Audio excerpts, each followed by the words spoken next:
Olá, cursistas! Sejam muito bem-vindos. É um prazer aqui estar com vocês. Meu nome é Cibele Macedo e trabalharemos a disciplina de Planejamento e Promoção da Administração Pública. Peço a vocês que em nossas aulas vocês estejam munidos de papel e caneta para quando surgir alguma dúvida vocês anotarem e depois postarem no nosso fórum de Tira Dúvidas. Já aproveitando a oportunidade para dizer que vai haver um fórum de Tira Dúvidas para cada uma de nossas aulas. Então postem as dúvidas no fórum pertinente à aula. E para que tenhamos um bom resultado, será necessária a dedicação de vocês nos estudos e atividades da sala virtual. Mas também é importante que vocês leiam toda a apostila. Vamos lá começar? Ao final da aula de hoje, esperamos que vocês compreendam os conceitos básicos e os modelos mais representativos do planejamento público, que façam uma distinção entre o planejamento normativo e o planejamento estratégico situacional. Também se familiarizem com a linguagem e a lógica do planejamento estratégico situacional. Então, vamos lá para que possamos construir juntos esse novo projeto de conhecimento de suma importância para a formação de vocês neste curso. Introdução ao planejamento público. Então, agora a nossa aula vai nos dar a vocês uma introdução do que é o planejamento público. Para entendermos o planejamento público, precisamos ver os seus conceitos básicos e os modelos mais representativos, que vão ser o planejamento normativo tradicional e o planejamento estratégico situacional, que a gente vai conhecer como PES, né? O PES. A primeira questão que devemos entender é o porquê planejar. Nós vivemos em um contexto onde há um certo desprestígio e perda de espaço do planejamento do setor público. E então, vamos entender agora quais são as razões para essa falta de credibilidade do planejamento.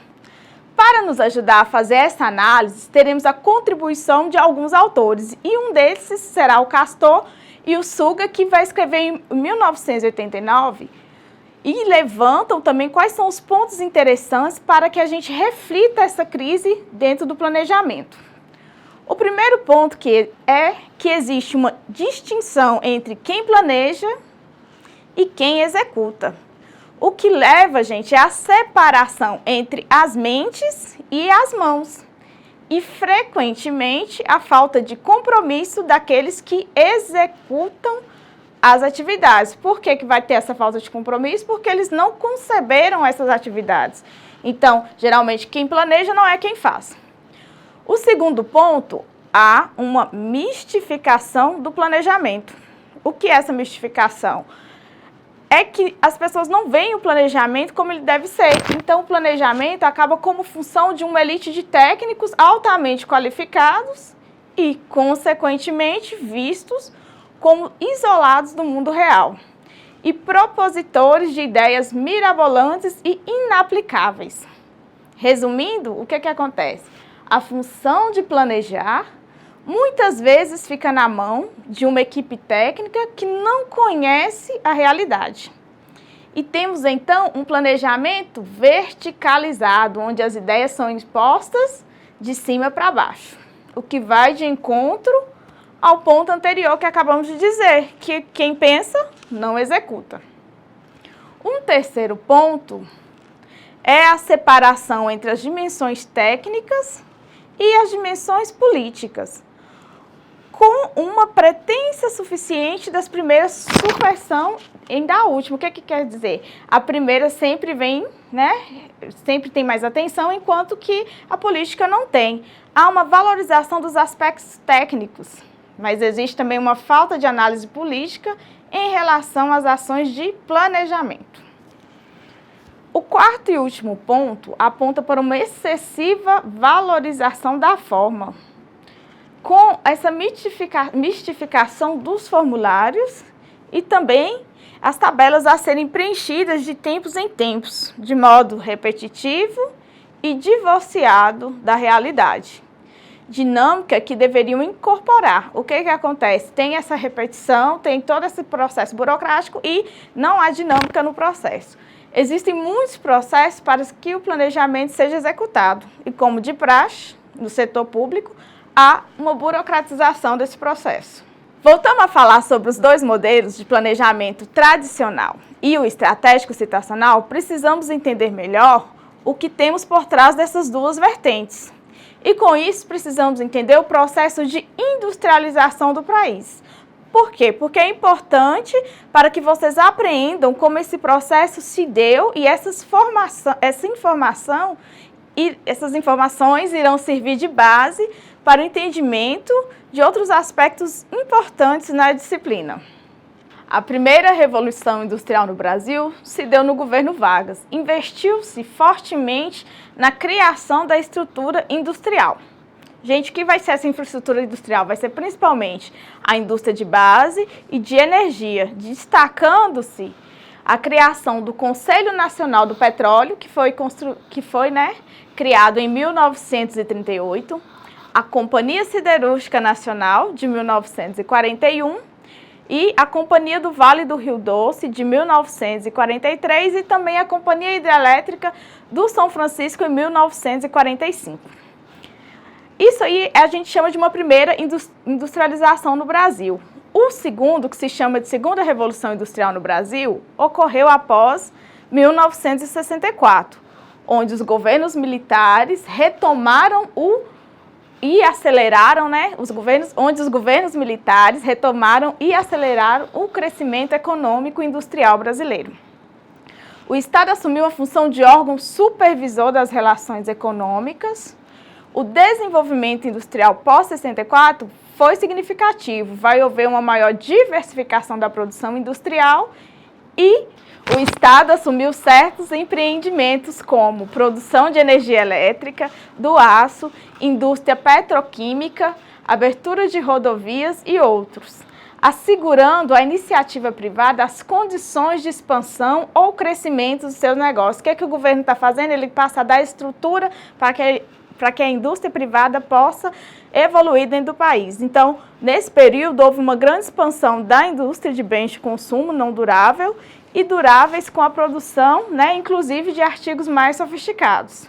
O planejamento normativo foi relativamente eficaz em lidar com a sociedade menos complexa, social e politicamente, contida pelo autoritarismo vigente e conduziu um projeto de modernização conservadora da economia nacional, orientado para levar o país a concluir a segunda revolução industrial, sem, contudo, construir um grande e mais homogêneo mercado de massa. Porque o que aconteceu? Incentivou-se a produção e não se desenvolveu o mercado interno. Então, o planejamento normativo ganha grande expressão com os planos de desenvolvimento nacionais econômicos, mas já era praticado antes, desde o Programa de Ação do Governo, Programa de Ação Econômica do Governo, no Plano Decenal, no Plano Estratégico de Desenvolvimento, no de Metas e de Bases para a Ação de governos anteriores e também no ciclo dos PNDs, que foram os Planos de Desenvolvimento Nacional, o 1, o 2 e o 3 da Nova República, que acontecem basicamente no processo de ditadura. Alunos, não se preocupem com o entendimento desses planos e programas do governo brasileiro. Vamos estudá-los de forma pormenorizada, esse assunto, nas próximas aulas. E entre as vertentes do planejamento estratégico que surgem na América Latina a partir dos anos 70, vamos destacar o planejamento estratégico situacional de Carlos Matos. Gente, vamos lembrar sempre desse nome, viu? Carlos Matos é uma referência para essa disciplina. O planejamento estratégico situacional, o PS, foi idealizado por Matos, um autor chileno que, a partir de sua vivência como ministro da Economia do governo do Allende, no período de 70 a 1973, e da análise de outras experiências de planejamento normativo tradicional na América Latina, cujos fracassos e limites instigaram um profundo questionamento sobre os enfoques e os métodos utilizados. A discussão em relação aos dois modelos de planejamento não se acaba aqui. Por aqui voltaremos, Por aqui a gente vai voltar a esse assunto em vários momentos nas aulas seguintes. E o que é o planejar? Pode parecer uma pergunta simples, Mas a primeira dificuldade vem ao tentar formular uma resposta rápida para essa pergunta. Aí vemos então que não se trata de uma pergunta tão simples. E para isso vamos agora trazer um conceito prático e objetivo do que é o planejamento. O planejamento vai vir a partir de alguns pontos. Primeiro, idealizar ações e operações para atingir um objetivo e acompanhar a realização das ações, introduzir modificações nas decisões tomadas, caso sejam necessárias, e aprender com os erros e acertos para decidir sobre outras ações. Planejar é preparar e organizar bem a ação no seu conceber, acompanhá-la e revisá-la, monitorar e avaliar, e criticar a ação feita depois de encerrado o processo. A partir desse conceito, já podemos ter alguns apontamentos importantes que devem ser memorizados. Planejamento requer acompanhamento, ações de correção e, ao final, sempre buscar aprendizado para ações futuras. Depois de vermos todo esse conceito mais complexo de planejamento, vamos agora simplificar e contextualizar esse conceito, trazendo para o nosso cotidiano. Planejar nada mais é que programar metas e atividades. Algo simples, né? Que pode e deve muito bem ser aplicado também no contexto individual. Se você deseja reformar sua casa, por exemplo, sem a devida organização, você certamente gastaria mais tempo, esforço e mais dinheiro. Porém, ao fazer o uso das técnicas de planejamento, esse processo pode ser dinamizado, economizando os recursos disponíveis. Normalmente, não temos o devido cuidado com o planejamento de nossa vida pessoal, com a administração da nossa casa, finança, a saúde, a carreira, tendendo a agir com um certo amadorismo, deixando a vida nos levar, como já diz lá o cantor Zeca Pagodinho. Dessa forma, que planejar se torna algo dispensável ou, na melhor das hipóteses, secundário, que quer dizer o quê? Que muitas vezes a gente deixa o planejamento para uma segunda opção e não faz o que a gente tem que fazer de forma planejada. Sem planejamento, nossas ações são aleatórias e dispersas. Com ele, há um comportamento lúcido, com ações focadas e certeiras. Dessa forma, fica nítido que o planejamento faz toda a diferença entre excelentes resultados e resultados medíocres. Ou ainda, entre o sucesso e o fracasso. Pois clareia o objetivo e os processos, tornando-os mais compreensíveis, possibilitando uma vista panorâmica e precisa do percurso a ser seguido. Quando tomamos o exemplo das organizações, percebemos que seu desenvolvimento anda junto ao planejamento e, o aplicarmos em nossos projetos pessoais, passaremos também a colher frutos de uma vida projetada. Isso é o que, gente? Ao nos habituarmos a analisar o ambiente ao qual estamos inseridos, para então tomarmos as nossas decisões presentes, que nos conduzirão ao futuro desejado. Deixaremos de ser, então, levados pelos ventos e marés e assumiremos o leme das nossas vidas. Que planejar é importante e agora nós sabemos o porquê.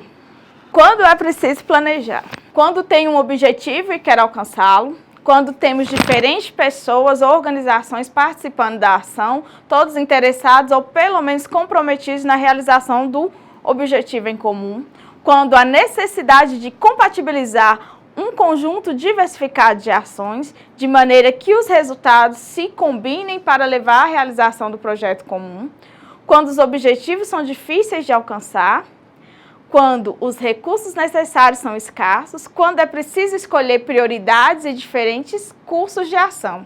E o que não é planejamento? Improvisar não é planejamento. Prever o futuro, supor que as coisas se passarão no futuro como está sendo concebido no plano. Formular um plano que seja texto morto, que não apoie a ação, que não contém informações que permitam acompanhamento e adequação para manter-se na direção dos objetivos pretendidos. Fases do planejamento. Podemos simplificar o processo de planejamento em 3 fases. A primeira fase é conceber o plano. A segunda, acompanhar a ação. E a terceira e última, é revisar criticamente os resultados.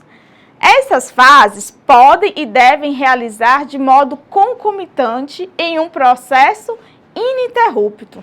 Planejamento é uma abordagem e uma ferramenta em que permite organizar a complexidade da relação na sociedade e nas organizações.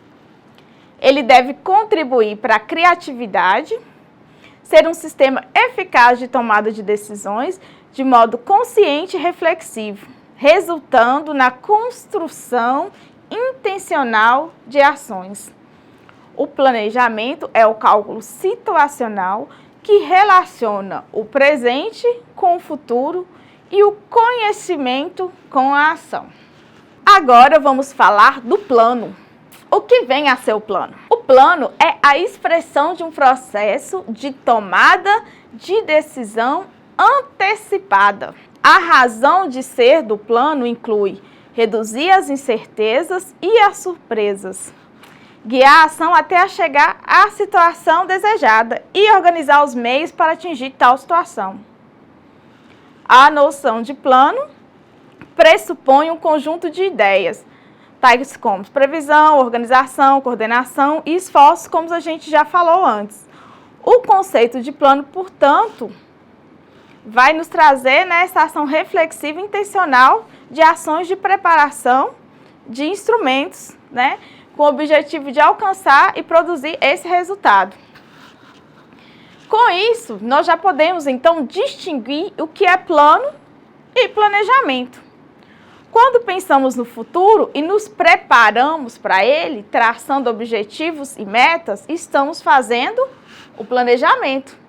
Então, o planejamento ele vai definir o caminho a ser percorrido para alcançar um objetivo almejado e envolve um conjunto de iniciativas e ações, entre as quais a elaboração de plano e projeto.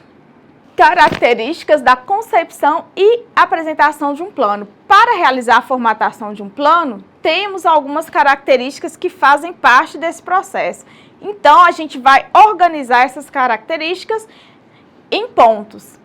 Primeiro, reflexão prévia e concomitante com a ação para orientá-la no sentido pretendido. Um enfoque racional de decisões que se fundamentam na seleção e na definição de objetivos e cursos de ação. Antecipação de decisões e ações no presente, mas orientadas para ações e resultados futuros. Seleção de opções e organização dos meios para alcançar o futuro desejado, ou seja, previsão e promoção das ações para a construção desse futuro. Apresentação sistematizada e justificada das decisões tomadas, tornando-se um instrumento de trabalho para antes, durante e depois da ação. Conter a especificação de todas as decisões tomadas sobre a ação e de como serão acompanhadas e revisadas. Como acompanhar é interferir, o acompanhamento se expressa no plano. Planejar é o contrário de deixar a execução e os que executam entregues à própria sorte. Ou seja, a correção se impõe sempre que se identifique indícios de que ações não levam objetivos de que se pretende atingir. Agora a gente vai falar das principais abordagens do planejamento público. E para isso precisamos entender duas importantes vertentes, o planejamento normativo e o planejamento estratégico situacional, PES. Comparar o planejamento estratégico situacional e o planejamento normativo tradicional não é simplesmente cortejar dois métodos ou duas técnicas diferentes, por tratar de se opor, que é o quê? De trazer duas concepções diferentes que né, se encontram no meio social. O planejamento normativo tradicional tem suas bases do planejamento econômico. Daí, uma cultura de planejamento que outorga a técnica e a teoria, né, um papel preponderante que se impõe sobre as outras considerações sociais e políticas. Planejar seria, então, uma tarefa, né, especializada, reservada àqueles que dominam técnicas quantitativas e definem medidas de intervenção de modo, né, supostamente imparcial e objetivo. Baseia-se num diagnóstico feito por um sujeito que está fora ou sobre a realidade planejada. Assim, a explicação da realidade responde à busca da verdade científica de uma ordem na qual não existem outros sujeitos que também planejam. Na lógica do planejamento normativo, o objetivo planejado entregue às leis e regras cujo funcionamento é redutível a comportamentos sociais. Logo, a solução para os problemas se baseia no conceito de comportamentos e que pode ser alcançada a partir da racionalidade técnica. Para o planejamento tradicional, não há atores capazes de produzir estratégias, mas meros agentes econômicos que não são capazes de interferir, né, na estratégia. Já o planejamento estratégico situacional, PES, ele pressupõe que o sujeito que planeja está dentro da realidade, fazendo parte de um contexto no qual outros atores também planejam. Então, existe uma interação. Planejador e objeto planejado se confundem e são indissociáveis. O que quer dizer isso? Que não dá para dividir os dois. Portanto, não há mais um diagnóstico, né, único e objetivo, mas sim explicações situacionais. Como cada um explica, né, a realidade a partir de sua própria situação. Processos coletivos e participação do planejamento aumentam, né, a potência no sentido de que múltiplas explicações situadas serão mais abrangentes serão mais abrangentes do que uma única explicação. Além disso, o esforço por compreender a posição dos outros, daqueles que podem ser aliados ou adversários, é indispensável para a construção da estratégia. Para Carlos Matos, julgar que as pessoas envolvidas nos planejamentos são meros agentes passivos, sujeitos a comportamentos pré-estabelecidos, é uma ficção. Por isso, um aspecto essencial no PES, né, no Planejamento Estratégico Situacional, é a consideração da existência de atores sociais. Frente a diferentes atores sociais, capazes de gerar múltiplas possibilidades dentro de um sistema social criativo. O PES, né, reconhece a concomitância de vários planos em concorrência ou em conflito com o final aberto para diferentes resultados. O planejamento de um ator, portanto, se dá em um cenário onde os outros atores planejam de maneira que o plano de um interfere e sofre a ação do plano do outro. Cabe agora fazermos algumas distinções entre o planejamento normativo tradicional e o planejamento estratégico situacional, para que vocês possam compreender de forma mais clara os dois conceitos. No planejamento normativo tradicional, há um sujeito que planeja um objeto. O objeto do plano é passivo e há uma separação entre quem planeja e quem faz. Já no planejamento estratégico situacional, o sujeito é parte do objeto planejado. Ele encontra o contexto do plano, tem interesses e posições e não é neutro. O sujeito que planeja se compromete com a ação. No planejamento normativo, o outro não é considerado, a não ser como um mero executor.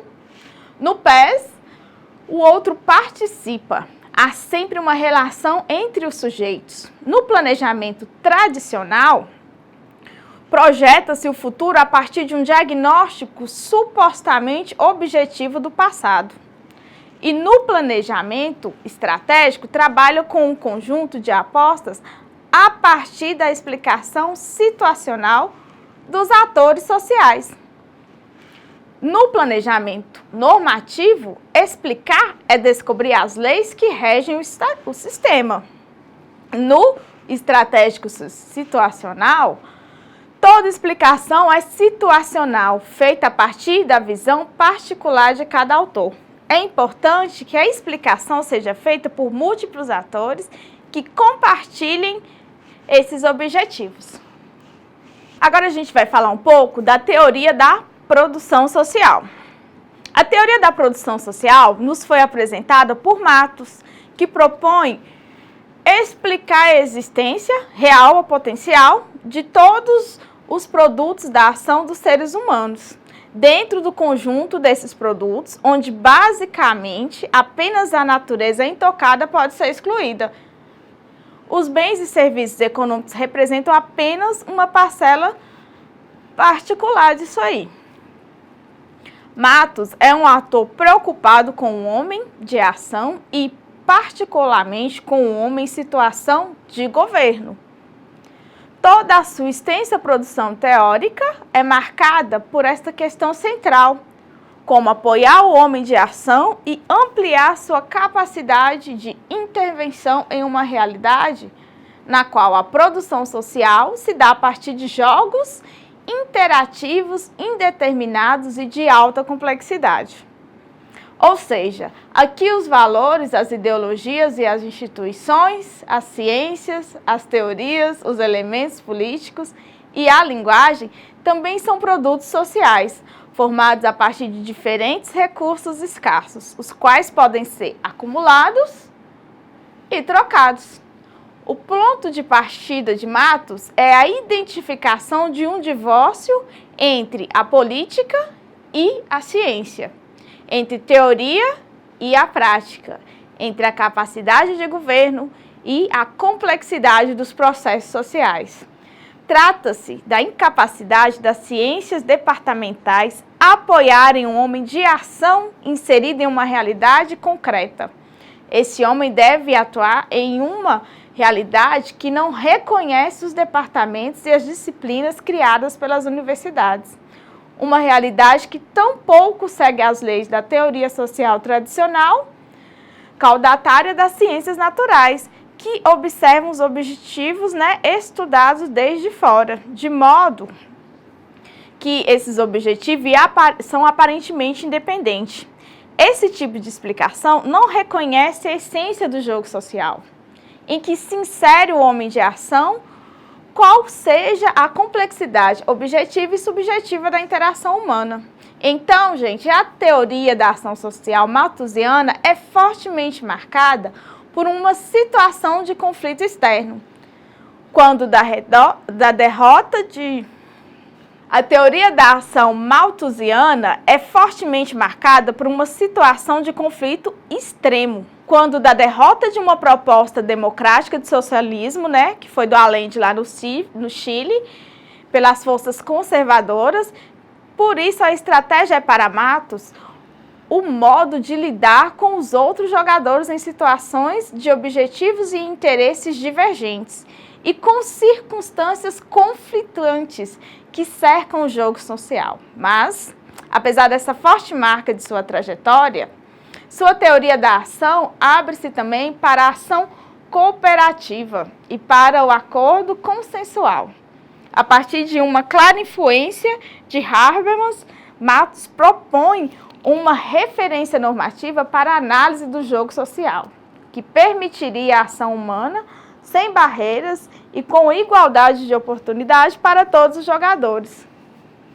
Entre os princípios desse jogo equitativo estão a democracia política, a liberdade, o respeito às diferenças de personalidade, a igualdade de oportunidade, a transparência comunicacional e a validação dos consensos dos valores. Princípios que, segundo o próprio Matos, as regras dos jogos neoliberal desvirtuam ao impor eficiência e eficácia econômica como os critérios superiores, arrastando os valores éticos e destruindo a solidariedade. Alunos, a teoria do jogo social de Matos compreende a realidade em distintos planos. O primeiro é que as regras distribuem, desigualmente o poder e diferenciam a capacidade de produzir fatos no jogo. Segundo, capacidades acumuladas, que representam capacidade de produzir fatos políticos e econômicos, organizativos, cognitivos e comunicacionais. E por fim, e terceiro, há também os fluxos de produção, ou seja, fatos concretos gerados no cotidiano do jogo social e que há uma grande contribuição à prática social. Nessa concepção, ela permite o enfrentamento da realidade sem os riscos do imobilismo ou da aventura, uma vez que os atores sociais podem produzir mudanças nos fluxos de produção que ampliam as suas capacidades de produzir fatos, e essas podem, por sua vez, abrir o caminho para alterar as regras do jogo.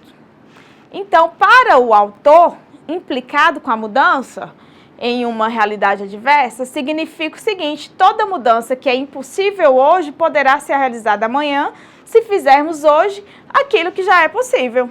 Governar envolve os três principais âmbitos do governo: o âmbito político, o âmbito econômico e também dos problemas cotidianos específicos que vão afetar as pessoas. Governar é dominar o jogo e ter a capacidade de impor aos outros jogadores as jogadas decisivas em relação aos objetivos perseguidos. Portanto, pode-se governar e planejar a partir de qualquer posição no sistema social. Planificar a partir do jogo de oposição ou planificar a partir da posição de jogos parciais. Para Matos, planifica quem governa e governa quem realmente planifica. E assim, o primeiro balanço se refere às respostas às demandas políticas dos atores sociais e da população em geral. Envolve a representatividade e a legitimidade e a legalidade do governo, a eficácia, a ética e também a responsabilidade. O centro econômico envolve basicamente o manejo das variáveis econômicas, tais como crescimento, emprego, salário, equilíbrio orçamentário. E já o terceiro balanço de intercâmbio de problemas específicos refere-se ao saldo de enfrentamento dos problemas concretos que as pessoas valorizam de modo direto e imediato, em geral relacionado à eficiência dos serviços públicos. Esses três balanços, em primeiro momento, são condicionados pelas variáveis que compõem o triângulo de governo: o projeto de governo, a governabilidade e a capacidade do governo, como mostra a figura que está no slide a seguir. O projeto de governo consiste na seleção de problemas que o ator se dispõe a enfrentar e na estratégia escolhida para esse enfrentamento. A governabilidade diz respeito ao controle que se tem sobre determinadas variáveis, somando a percepção sobre as demais variáveis, controladas por outros atores, e isso em relação ao grau de dificuldade do projeto. A capacidade do governo, por sua vez, refere-se ao conjunto de qualificações que definem a capacidade necessária para compreender, elucidar e enfrentar o problema. Envolve questões como bagagem intelectual, experiência, recursos tecnológicos, habilidade e proficiência, tanto no plano pessoal como institucional. O propósito dessa aula foi introduzir o tema do planejamento público e fazer a distinção entre os planejamentos normativo e o planejamento estratégico situacional. E também apresentar os conceitos fundamentais em torno dos quais se organizam o PES, os métodos do PES. E ao encerrar essa unidade, com o auxílio dos exercícios de aprendizagem, você, estudante, deve ter claro os seguintes conceitos: problemas do tipo determinísticos, aleatórios, de incerteza quantitativa e de incerteza dura, produção social, regras e acumulação, atores sociais, situação dos atores sociais, projetos de governo, capacidade de governo e governabilidade. E esses conceitos são essenciais para que o método a ser apresentado na próxima aula seja definitivamente aprendido. E com isso encerramos os assuntos da nossa primeira videoaula. Eu espero que vocês tenham gostado e que tenham absorvido ao menos um pouco do que vimos aqui hoje. Lembrem-se de acessar a sala virtual, participar do fórum e postar suas dúvidas. E não se esqueçam dos estudos da apostila. Por enquanto é só. Bons estudos a todos. Até a próxima!